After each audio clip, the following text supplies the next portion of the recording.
Salut, bienvenue dans cette nouvelle vidéo consacrée à l'Euro 2020. Aujourd'hui, je vais m'intéresser à deux matchs qui auront lieu le vendredi 18 juin.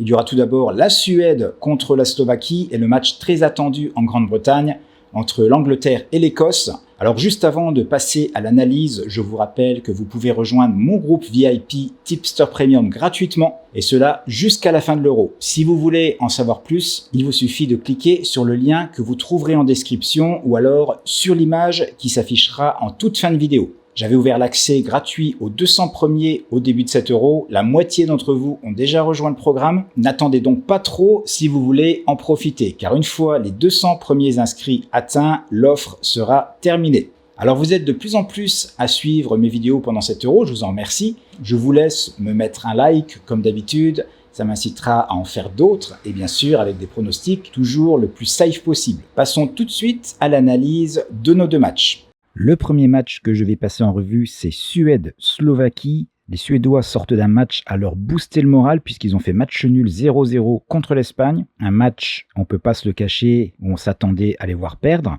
Et là, ils vont jouer, on peut le dire, l'équipe la plus faible de ce groupe. Alors la plus faible, oui. Mais si on regarde le classement, eh bien c'est l'équipe qui est la première puisqu'elle a battu, là une surprise encore, la Pologne 2-1. Ce match va être joué en Russie, à Saint-Pétersbourg, ce qui veut dire que les Suédois vont devoir voyager à travers toute l'Europe puisque leur match précédent était à Séville, au sud de l'Espagne. Ça peut expliquer d'ailleurs que la cote des Suédois soit plus haute que prévu avec la fatigue du voyage. Lors des qualifications, les Suédois avaient joué deux équipes, on va dire, d'une force comparable à la Slovaquie. Il y avait notamment la Roumanie et la Norvège. Et on peut voir que la Suède a battu 2 fois les Roumains et a fait match nul 2 fois également contre les Norvégiens. Ensuite, en Ligue des Nations, ils ont joué des équipes un peu plus costauds, avec certes une défaite 3-0 contre le Portugal, mais il y a eu un match très compétitif lorsqu'ils ont rencontré la France, un match que la France a gagné 4-2, et puis une victoire à domicile contre la Croatie. Les bonnes nouvelles au niveau des joueurs de retour dans l'effectif, il y a Kulusevski ainsi que Svanberg, il est toujours écrit blessé ici, mais a priori il devrait jouer ce match. Alors maintenant je passe à la Slovaquie. Alors oui, ils ont battu la Pologne, mais globalement c'est les Polonais qui avaient dominé ce match, avec 17 tirs au but, 3 cadrés, malheureusement pour eux un seul but, alors que les Slovaques, avec 2 tirs cadrés, ont marqué les 2 buts. Donc ici on peut appeler ça de la surperformance de la part des Slovaques. Si on regarde un peu les qualifications pour cet Euro, eh bien, contre des équipes de force similaires, comme par exemple le Pays de Galles ici, Wales, la Slovaquie avait perdu un match et fait match nul le deuxième. La Croatie les avait battus facilement 3-1. La Slovaquie a joué les barrages pour venir à cet Euro. Ils ont battu dans les prolongations tout d'abord l'Irlande, et puis lors du deuxième match de barrage, ils ont battu l'autre Irlande, l'Irlande du Nord, toujours dans les prolongations, 2-1. Donc la route pour l'Euro n'a pas été facile pour eux. Alors pour conclure, je dirais que la Slovaquie ne va pas changer du jour au lendemain parce qu'ils ont battu la Pologne. Ça reste une équipe relativement faible et vieillissante, et peut-être même la plus faible de la compétition. Et si les Suédois ne prennent pas les 3 points, ce serait vraiment une grosse déception. Alors vous m'avez vu venir, mon pari sera tout simplement une victoire sèche de la Suède. Vous l'avez, ici nous sommes la veille du match, à 1,87 sur Betfair, ce qui est je pense une belle cote. Et sur ce pari, je miserai au maximum 2% de mon capital.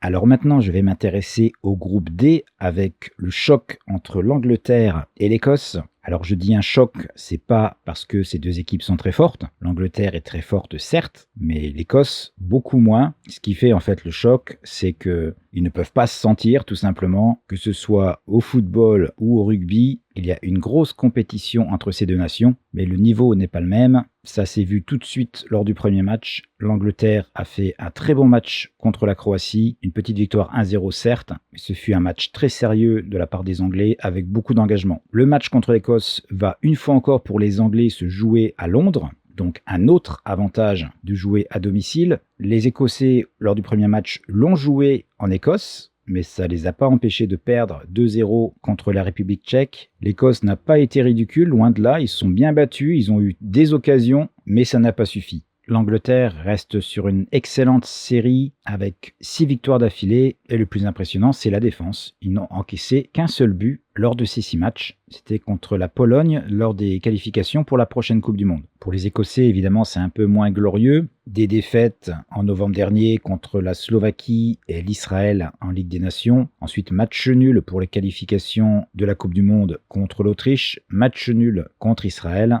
Une victoire contre les îles Féroé, mais bon, c'est pas une grande nation du football. En match de préparation, un match nul contre les Pays-Bas et puis une petite victoire contre Luxembourg juste avant cet Euro. Donc pas un bilan exécrable, mais est-ce que l'Écosse sera suffisamment forte pour stopper les ardeurs anglaises? Je ne crois pas. Surtout que du côté anglais, il y a une seule blessure, c'est Jack Grealish qui a dû se blesser à l'entraînement parce qu'il n'a pas joué le dernier match, mais tous les titulaires habituels seront présents. Donc pour mon pari, je ne vais pas mettre une victoire sèche de l'Angleterre parce que la cote est évidemment très basse, à 1,35 au mieux. Donc je vais me tourner plus sur un Asian Handicap.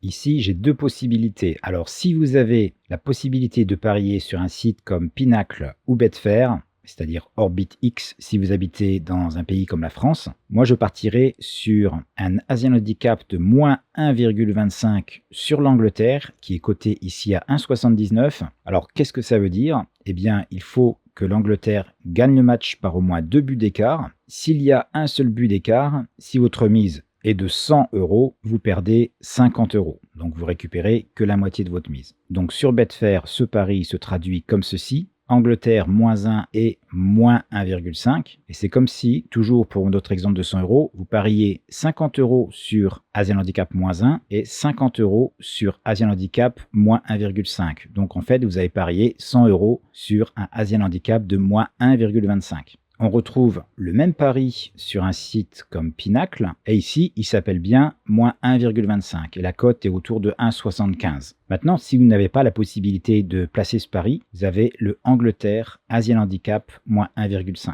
Et là, ça veut dire tout simplement que l'Angleterre doit gagner le match par au moins 2 buts de différence. Et la cote est plus haute, évidemment, puisqu'elle est à 2,06. Et sur ce pari, je miserai 2% de mon capital. Alors, êtes-vous d'accord avec les pronostics que je viens de vous donner? Dites-le moi en commentaire ou dites-moi également quels sont vos pronostics pour la journée. Je vous répondrai et vous donnerai mon avis comme d'habitude. Quant à moi, je vous retrouve dans quelques heures pour mon pronostic sur le match Hongrie-France. Pour ne pas le rater, n'oubliez pas de vous abonner à la chaîne et d'activer la cloche de notification pour être certain d'être averti à la seconde où je mets la vidéo en ligne. Bon pari à tous et à dans quelques heures.